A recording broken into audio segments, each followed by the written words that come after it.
Thank you. Do you guys know AJ? Yeah. This is AJ, ladies and gentlemen. This is Brent Spiner, everybody. You know, you've played it long enough. How long have you been here? An hour. You've been here an hour? What is wrong with you? To see me? Yeah. Well, I guess it's worth it. How are we going to do this, AJ? Are we sitting or are we standing? Yeah, if you want to sit for a bit, I mean, it's... But then you can't see. Oh, this is a weird room. It is. Well, you know how John does it. There you go.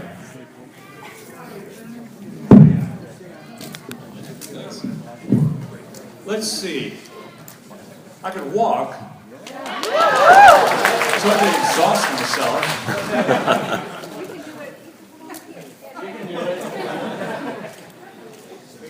Did I say no pictures? No, I didn't say that. But let's take a moment.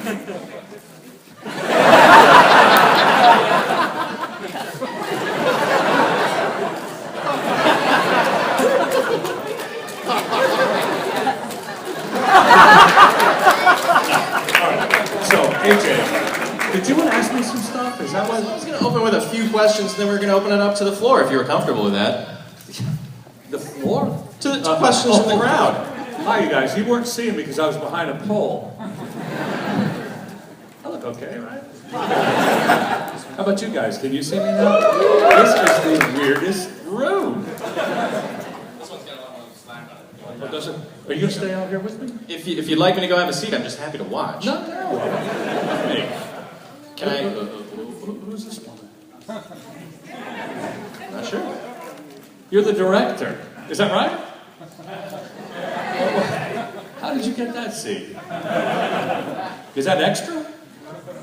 No, I don't want it. I want you to have it. Well, you brought me here, didn't you? Yeah, you know how I knew that? Your shoes. Yeah. Do you do this at every panel? It doesn't make me uncomfortable. I'm just asking you.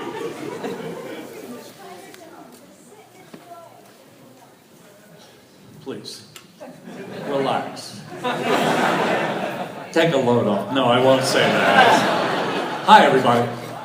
AJ, good. Let's do this thing. Well, one thing we've met before, right? Many times. We've been on stage together here in Toronto at Comic-Con. There's a big Star Trek reunion. You did a also really Calgary. nice job. Thank you. Well, I told you that. Yeah. Yeah. I believe you. Is it okay for you, or do you This is rather great. sit? I mean, if we sit, we can't. You know. My background's in improv, so I'll just play along as long as you If want. I stand right here in front of the pole, everybody sees me. Right? Yeah. I'll tell you what. You guys on the end, AJ does not look so good today. I was partying last night. Are there people behind the pole? No. Okay. If I stand right here, everybody sees me. No. Okay. And if I stand like this, no. AJ, what were you going to ask me? Well, one thing I have to bring up because it was hilarious and maybe people aren't aware, you just recently uploaded a video to Funny or Die. Can you tell us about that? I did. Did any of you see my Funny or Die video? You know what? Isn't that shocking? It is. It's topical. I put it on my Twitter feed, and I said to the guy who made it with me, it was a gentleman by the name of Phil Rosenthal, who produced and created the show Everybody Loves Raymond. Great guy. I say that, he's one of my friends, that's why I say it. He has a show that's on Netflix that you should watch called I'll Have What Phil's Having, where he travels around the world eating food, great food, and he's really good in it. But anyway, Phil came to me and he said, I have an idea. I was in Los Angeles for a minute because, literally for one day, because I'm shooting a TV series in Charlotte, North Carolina. We'll talk about that in a sec. We'll talk about that. But I played a sort of a, on this YouTube, the Funny or Die, it's a melding of two characters. It's the The doctor I played in Independence Day, Dr. Oken, who melds with Dr. Bornstein, Donald Trump's doctor. So you saw it, AJ? I saw it. It was great. It's good, isn't it? Go on Funny or Die. It's there. I won't tell you about it all because then it won't be funny for you. But that's who I play. And I said to Phil, this is going to trend. It is going to so trend. It didn't trend. Clearly, you didn't even know about it, right? Anyway, if you watch it, I think it's only had like 110,000 views. Which, that's pretty good. Is it? Yeah. I don't know. I was kind of hoping for like 110 million views. Maybe I dreamed. Anyway, so what else? Well, we got to talk about Outcast. Outcast. Yeah. Anybody seen Outcast? Yeah. More people have seen Outcast than my Funny or Die video. Yeah, Outcast is a TV series I'm doing on Cinemax. No, in Canada. Oh. HBO Canada. Oh, HBO Canada? Correct. You kidding? I think more people see it in Canada than see it in the States. Because more people have HBO everywhere than have Cinemax. But HBO owns Cinemax. And anyway, it's not on HBO in America, it's on Cinemax. Huh?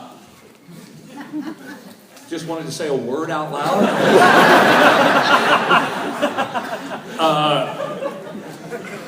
Does anybody have HBO here? Yeah. Okay. That is many more people than said they watch Outcast. All right, just watch Outcast. It's spooky. It's the guy Robert Kirkman who created everybody. Walking Dead. What's that little show? Yeah. Walking Dead. Walking Dead is the #1 show in every market in the world. Every market, without exception. And Robert Kirkman, who's a great guy. Have you ever met Robert Kirkman? Maybe briefly once. Yeah. He created I keep saying Everybody Loves Raymond because I'm thinking that would be a weird show. But you know what's weird about it is Robert Kirkman, if you meet him, he strikes you as somebody who could have created Everybody Loves Raymond because he's a very light, funny, witty guy. You would never think this guy did Walking Dead and Outcast. I mean, but that's the way it rolls. Anyway, so watch it. He's a brilliant guy. He came up with this idea. I play a really fun character. Yeah. And that's all I want to tell you.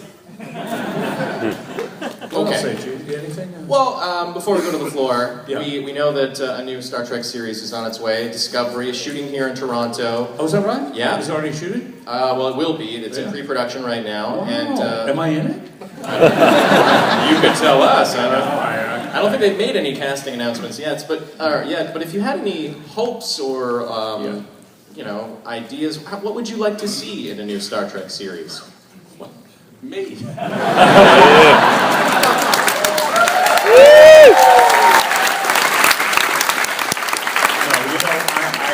I won't say never. I will say never say never, because Sean Connery said it once, and it's good enough for Sean, it's good enough for me. Sean, he talks sort of like Patrick, except he does that. I'd like to see Patrick on the show, actually. Playing Data. Yes, AJ. Before we go to the floor, AJ, before we go to the floor, yes, I'd like to ask you a question. Sure. What happened to your hand? Oh boy.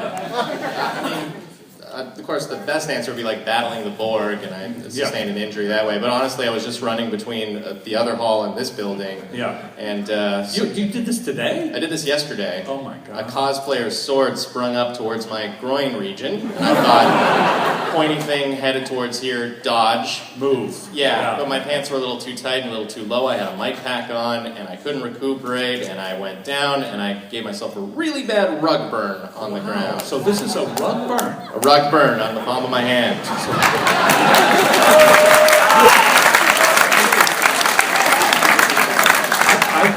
I'd go with the board story. Yeah.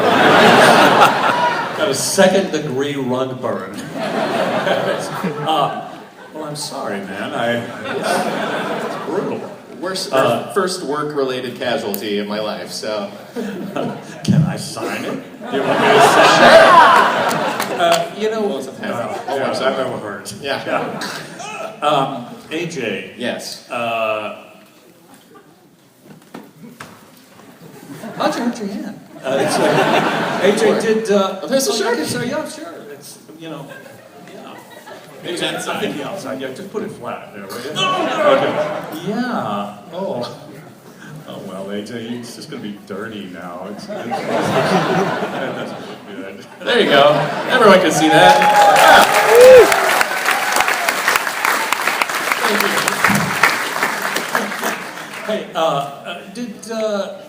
Hey, Mark Hamill's here, right?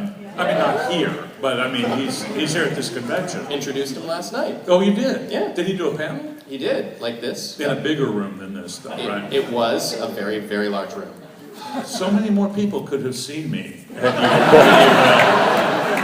you thought to put me in a bigger room. We actually planned to put you in a bigger room. What happened? Oh, I was late. You were late.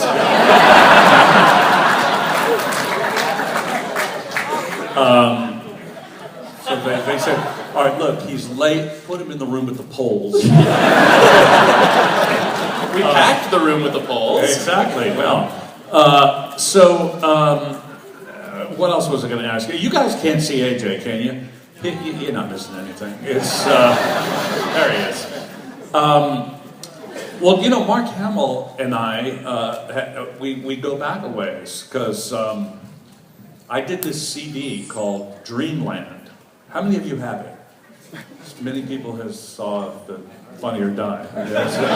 But a few people have it, right? Yeah. And, as you know, on that CD, I sang with this great singer named Maud Maggart, who is Fiona Apple's sister. Not that matters, because she's a brilliant singer in her own right. But it's sort of a, I think of it as a movie of the mind in a way. It's a story, and there are characters, and there's me, and I play the man, she plays the woman, and all the other characters on it were played by Mark Hamill. And he came to a studio and did this as a favor, and now look at him.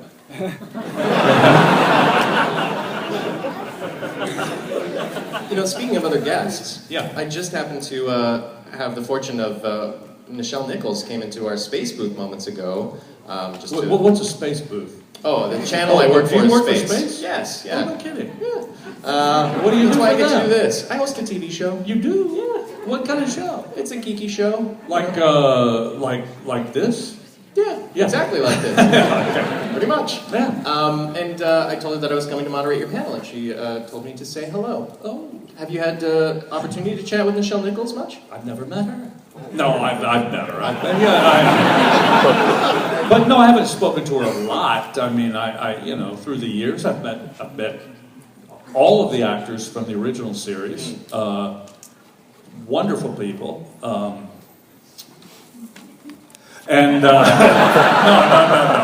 I'm kidding. They've all been really great to me, every one of them. And but I haven't spent a lot of time with Nichelle. I've spent most. I probably know of all of them. I know Bill Shatner the best because, he's ubiquitous. Yes. He's Omnipresent. that too. But I knew Leonard quite well, and I met Dee very early on. The very first episode of Next Generation was DeForest Kelley was on, and he was a fantastic guy. Mm-hmm. I think he was the guy that everybody on that show would say he was everybody's favorite, because he was just a wonderful fellow. But I haven't spent much time with Nichelle. I've certainly met her several times. But would you say hello to her if you should run into her again? If I see her again, I sure will. Even if you don't. Okay. Anything else, AJ? Like, let's pretend this is your show. Oh. Yeah. What would you be asking me right now? Well, see, I'm the gamer on the show. Oh, you're a gamer? Yeah, I'm a pretty big gamer. So are you a gamer at all? Even like on your mobile phone? I hate that games. sort of thing? No. I hate games. You know that somebody wanted, posted on Twitter the other day, it's my dream to play a board game with Brent Spiner. But, first of all, what a pathetic dream, isn't it? To do anything with me is a pathetic dream. But board games, I'll tell you what, do you know Will Wheaton? Yeah, he plays board games. Yeah. You should meet Will Wheaton. Well, you know him. I have met him before. You play games with him, probably. No. No, come on. No. What the heck? I don't think Will likes TV hosts so much. He likes most of them. No. You know what? Here's my feeling about games. And I'm not disparaging anyone else playing games. Everyone, if you enjoy games, should play games. For me, I don't like to win and I don't like to lose. So why play? Right? What's the point? The fun of playing. But if I win, I feel guilty, and if I lose, I feel bad about myself. Either way, I feel bad about myself. So I avoid it. My family really has a problem with it. I have a son, I have a 14-year-old son, and he and his mother love playing games. And on her birthday, one of the things we always have to do is play Scrabble. And I have to pretend I don't know words. And let her win. And, yeah, but it's a torture to me. Okay. Well, if someone had a better dream than to like experience something with you, an activity for a first date, what would a Brent Spiner activity suggestion be for a first date? First date? Somewhere in the rug burn area.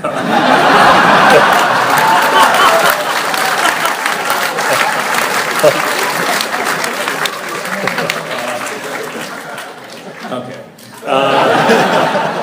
Should we go to the floor on Why that? not? You know, are you good? Where do you? I think I could sit now, right? If I sat right where the thing, or I could sit right here, right? Yeah. No. Go in the back. You want to Let's see sit what on this the looks like. table? This is me walking. Now, if I'm dead center of this thing. Yes. Yes. Is there anyone in this room who can't see me? Is there anyone in this room who can't see me? I can't see you. Security? All right. Thank you. Hey, you okay with this, AJ? Yeah, it's Okay. great. And we can go to the floor for some questions, so put your hand up. And I see another bandaged hand back there. Are you cosplaying me? Oh, okay, never mind. That's correct. Go for it. So instead of the next generation, does it take you or Michael Jordan longer to do your makeup? Did everyone hear that? I could repeat the question if you like.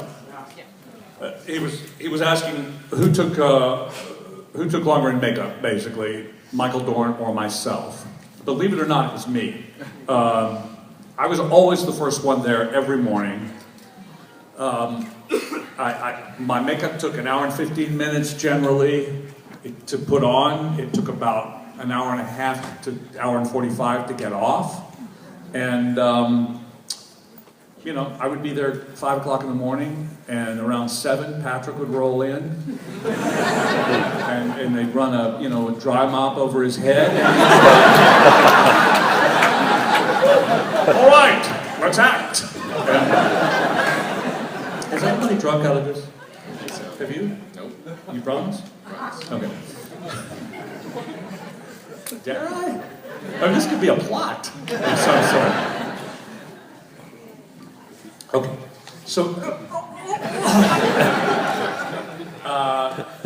Should we go back to the Michael floor? Dorn had 2 pieces of rubber. He had a forehead and a nose, and that was it. And then they, kind of touched it up, and he was ready to go. Okay, right here we got like a blazer and angel wings that are black. I was going to pick you. Isn't that amazing? Thanks for sharing positive energy. Well, my pleasure. So I was wondering if you could buy your album, Old Yellow Eyes Back. Oh, yes. So I'm curious to know, what are you listening to these days? You know what? Primarily, and this is going to bore you so much, but I primarily listen to classical music. I don't know why. My spouse, I'll call her. She gets in my car and I turn on the radio and I have classical music playing, and she says, "I feel like I'm in church.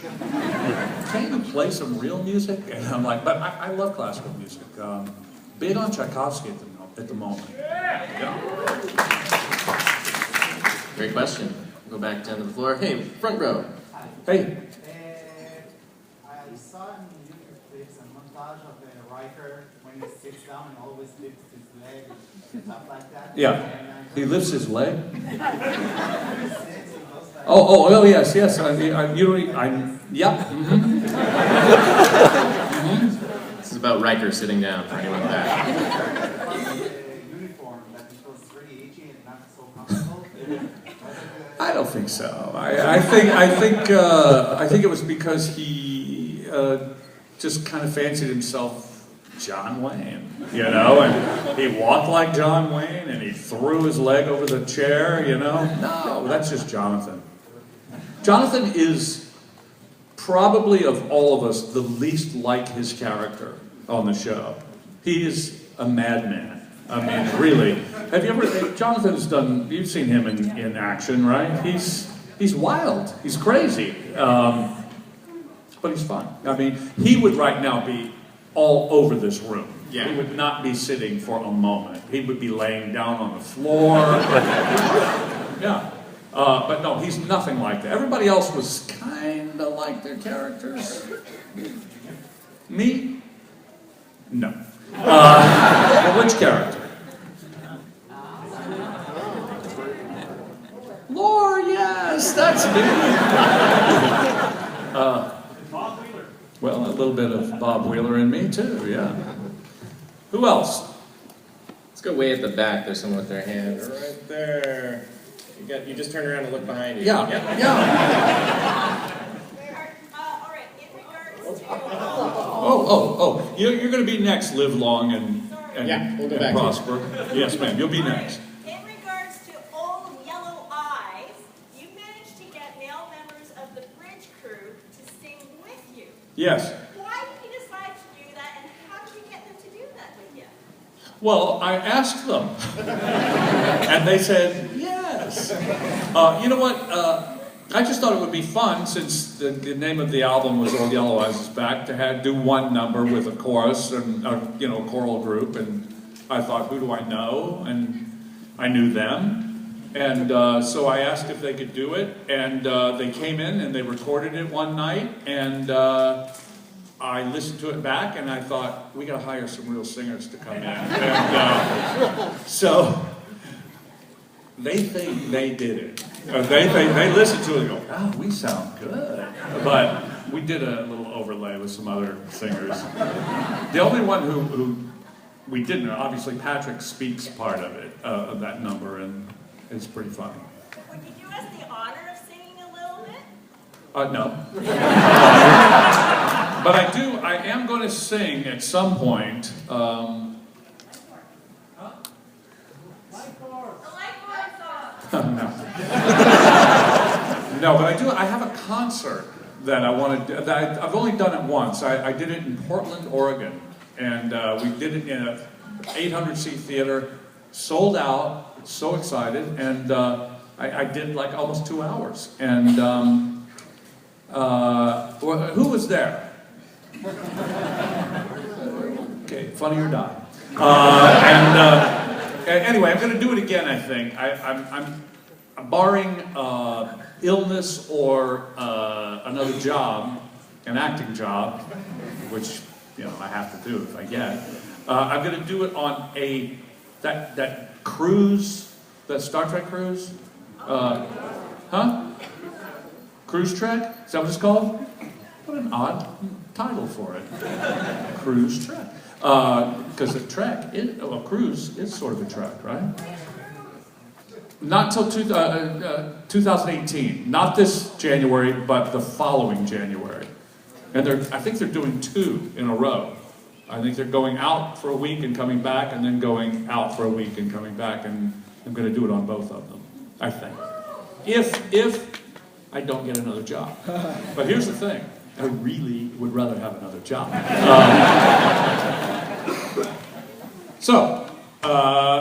Yes, ma'am, you were next.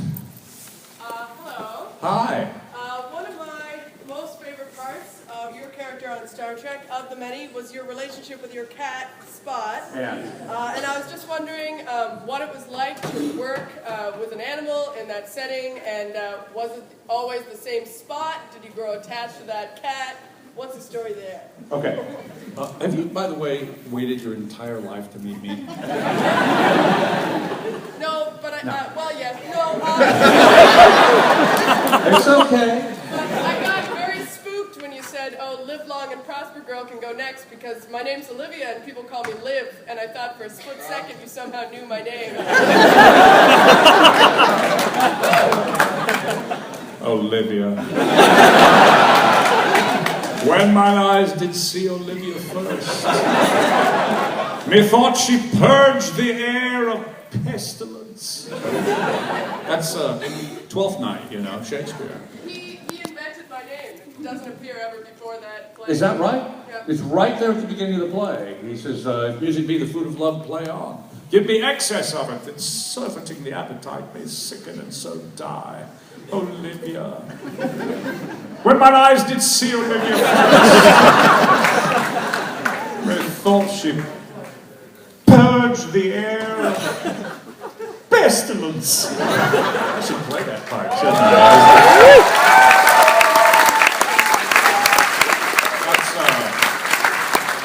That's the Duke Orsino who and that name never appeared before either. Yeah, that's the Duke Orsino, as done by Patrick Stewart. When mine eyes did see. No. So Olivia, live long, live. In answer to your question, Spot was the single worst actor I ever seriously. You know, a darling cat. A terrible actor. You think I hated it whenever I opened the script and it says the word Spot. I thought, okay, we're going to be here all day long and into the night because Spot can never get it right. And they paid this cat. You know, they had. Just one? Well, through the series, I think there were 3 different Spots. The first Spot. Yes, the first Spot just, you know, they fired. The next 2 Spots came on. One of them was called Brandy, and one of them was called Monster. And seriously, and it depended on what they wanted the cat to do, which one of them worked. They looked identical, except that one was male and one was female, as you might have noticed if you watched the show. They would always have Spot doing things that no cat can do. And the writers loved the fact that I did not like working with Spot. So they would sometimes put things in the script. Brandon Braga and Ron Moore would put things, they would write these long monologues of Spot doing these impossible things. But in truth, they never got it right. There was one time in the entire history of the show that Spot delivered on the first take. And that was, it said, Data gives Spot tuna in a can. And first time, Spot got it. But I think the only really bonus of Spot was the Ode to Spot, which I think Ron Moore wrote, the Ode to Spot. And it really is brilliant. I don't know how he came up with it. I should memorize it so I can do it at parties and things. Because it gets a lot of requests at parties. But I just remember Felis Catus. That's all I remember. But it was really, I read it recently. Somebody wrote it and sent it to me. And I thought, wow, this really was brilliant. I don't know how they did that. But let me just say one last thing. Olivia. When mine eyes did see Olivia. All right. There you have it, Olivia. Is that enough? Yeah. Thank you, darling. Should we go to this side of the room? Why I not? see some right here, right there. No. You were supposed to go to Chicago to start Trek Convention next week. I was? Yeah. When? Well, according to their website, you were scheduled and now you're not going. Yeah. And San Francisco in December, not that I'm stalking you. Yeah. December? Yeah, in December, you were on the schedule to go there. Yeah. Maybe it's the general statement that they put on the website. Maybe. Am I not there anymore for December? That's right. Because I'm free in December.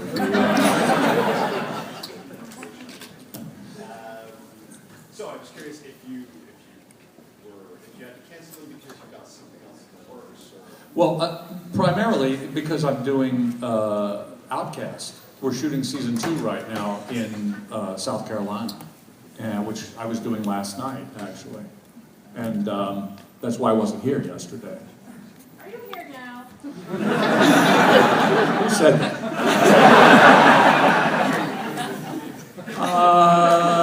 In a sense. Are you? But no, there's nothing, I have no problem with being in those places. I love Chicago, I love San Francisco, but I could make San Francisco. Can you look into that? All right. Yeah, no, it's because I'm shooting Outcast right now. Yeah. Well, thank you for making me here. Hey, I'm very happy to be here. All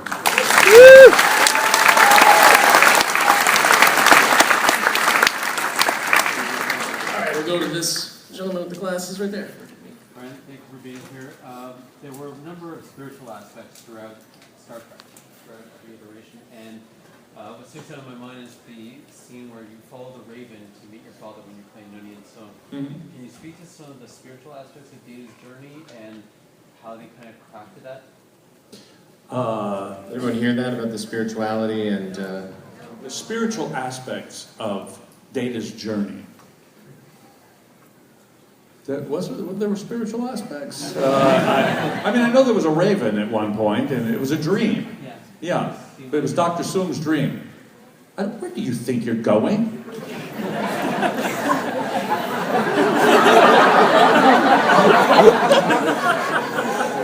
not so keen on spirituality, I guess. Yeah, so much for...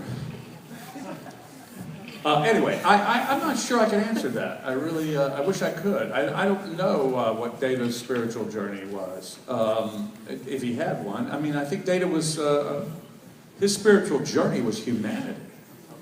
That's sort of what it was about. From beginning to the very end, that time at the very end when he sacrificed himself for his friend and became more human than he'd ever been. That moment you all loved so much. Yeah, right. But no, that was his journey. It was really to understand humanity. And I'll tell you what, though, I would anticipate that the new series that's going to be on CBS Access. Space Channel in Canada.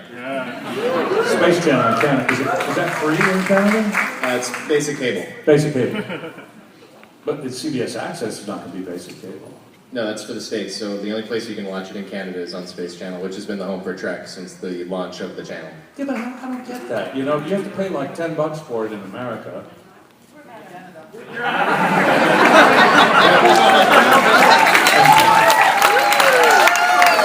Speaking as someone who's an employee of Canadian television, it's great to have Trek on our channel. Please don't take it away from us. Well, it's all part of the package, right? Well, you can get previous episodes of all previous Trek series on Crave TV, which is a Bell Media-owned streaming service as well. It's like I've been trained how to spit out this corporate jargon. You know, but and with CBS Access that you pay for in America, you also get reruns of the Beverly Hillbillies. Got us there. Yep. Does that guy look like Jesse Eisenberg right there? With the red hair? Oh, yeah. You look like you're doing a Jesse Eisenberg character. What's that? Ranmo. From One Half. From One Half. It's an anime. I knew that. Olivia. Okay, anyway, what I was going to say is, though, let me say this really quickly, though, that in answer to you, sort of, I would expect the new series to have a real sense of spirituality to it, because Brian Fuller, who's in charge of the show, and is going to, I'm sure, write most of it, he's a deeply spiritual, loving human being, and I think he's going to bring a lot of heart to the show, which I think would be a good thing. I mean, it's always had a lot of brain, but I think he's going to bring a bunch of heart to it. Yeah. Who would you like now, AJ? There's a kid at the back with his hand way up. Yeah. He's reaching for the That's stars. you. Oh, not Oh, you. there's another wait, kid. Wait, there's another one right in front of you. Hang on a minute in the back there. We'll get to you in the blue thing. But don't. Yeah, but this guy right here first. What's your favorite movie? My favorite movie of all time? My favorite movie is a movie called The Searchers. It's a Western with John Wayne. I love The Searchers. Made by a guy named John Ford. You know John Ford. How Green Was My Valley, a bunch of Wayne, yeah, you know. Anyway, I'll tell you about this movie really quickly. I don't know if you've ever seen it, but it's just John Wayne gives a world-class performance. He should have won an Oscar for it. He's so great in it. But I was in a movie called The Aviator with Leo DiCaprio. Yeah, I like to call him Mr. DiCaprio. And, a friend of mine wrote that movie, John Logan, who also wrote the movie Nemesis. And so John called me and he said, hey, I was in New York doing a play, and he said, I want you to meet Martin Scorsese, who's going to direct The Aviator. Go meet him in his office on Park Avenue. He has this great office. He has a screening room in the office. And I said, yeah. So I went over to his office and I went in, and I'm in this room. It's me, the casting director, and Martin Scorsese. And I'm a huge fan. He's one of our greatest directors ever. So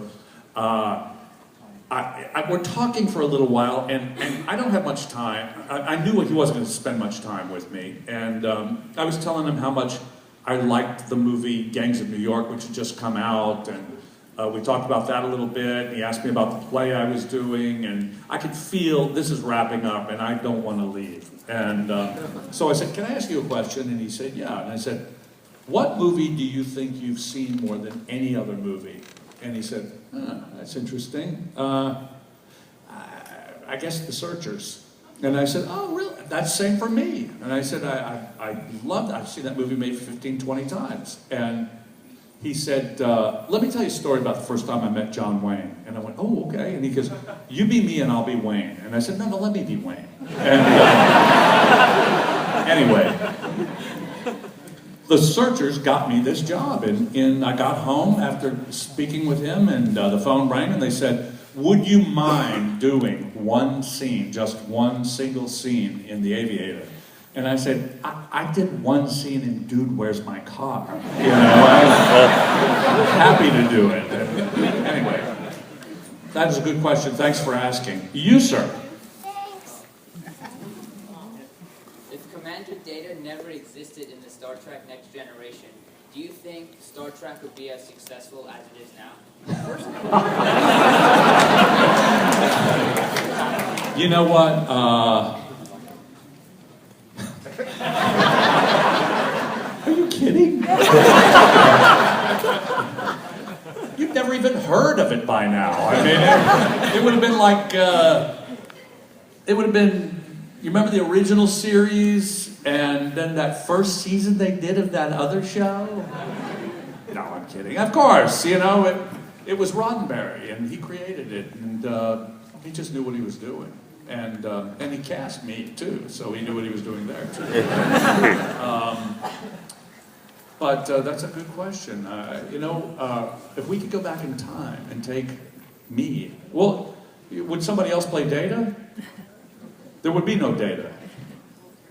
Wow. I don't know.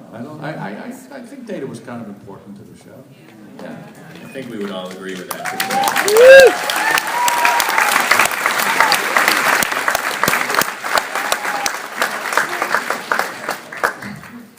toot my own horn. I think. Anyway. Do we want to go right down the aisle for Jesus? Yeah, why not?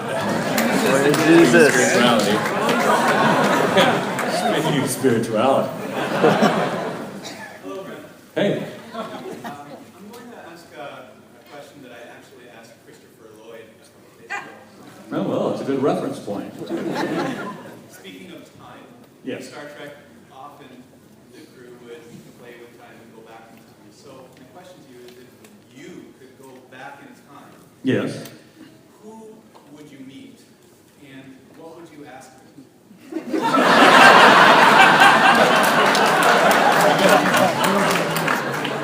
Pretty funny.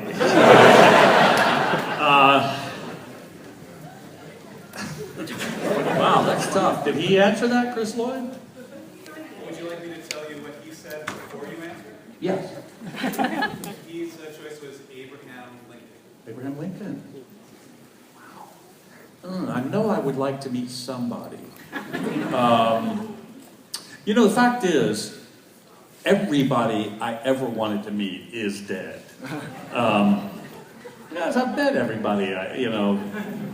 Olivia, she's not dead.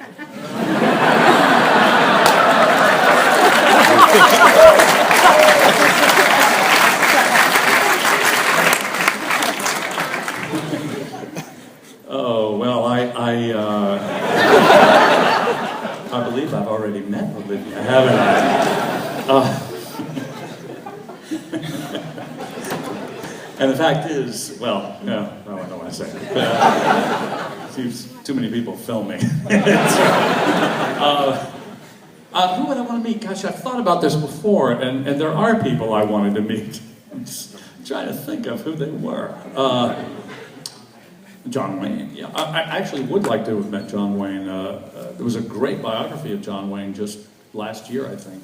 Fantastic. And he comes off as somebody you would want to meet. He was actually very bright and a really nice person. But who else? I think Chaplin, maybe. Buster Keaton, those guys. Stan Laurel, I would love to have met Stan Laurel. Is that okay? Yeah. Have you ever met those guys? Obviously. Maybe you could tell me what they were like. I can arrange a meeting.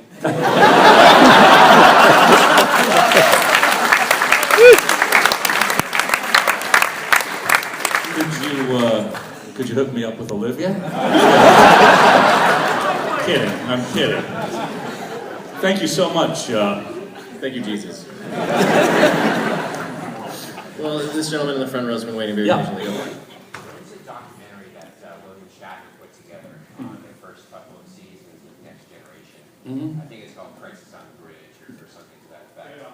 And in it, there's a lot of talk about turnover in writers between season 1 and 2. But one thing that was meant, it's kind of really tight budget before the show took off. And my question is, did you guys actually steal food from the set of Cheers? Did you actually steal food from the set of Cheers? Well, is that what it says in this movie? Who says that? Do you remember? It wasn't Patrick Stewart. That's probably Jonathan. Yeah. I think I was stealing from Mama's Family. The set of Cheers, I'm sure we did steal food from them. We had the worst catering in the first couple of years. This guy got a budget, I don't know what his budget was, but he pocketed at least 3/4 of it. And he'd come in, oh, I got something special for you today. Tripe soup. We didn't even know what that was. And that was a treat. But I've never seen this documentary. I'm sure it's fascinating. Is there a lot about me in it? Nothing. Mostly Patrick and Shatner. Yeah. I think I'm going to get Shatner to do a documentary about me. The Life of Brent Spiner. Well, we are getting the wrap. We do have to exit the room shortly. Yep. So who's coming in? I'm not sure. Anyone know who's next? From Mark Jones. Oh, Oh, Martha Jones from Doctor Who. Martha Jones. Who did Martha Jones play? No, that's the character. Oh, she was Doctor Who. Yeah. I'm not going to dare pronounce her Who last name. played Martha Jones? Do you know? Freema. Agma. Freema. Huh? Agaman. Freema. And do you guys just stay? They kick you out. But you waited an hour. I wonder if the people who were seeing Freema have waited an hour. Is there a holding pen? Basically, yeah. Okay. Well, listen. This has been the time of my life. Can I ever thank you? Thank you so much. Brent Spiner, everybody.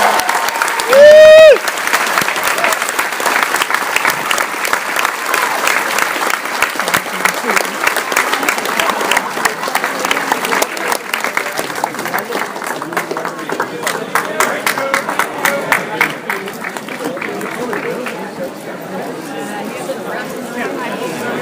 Sure, it's like right up.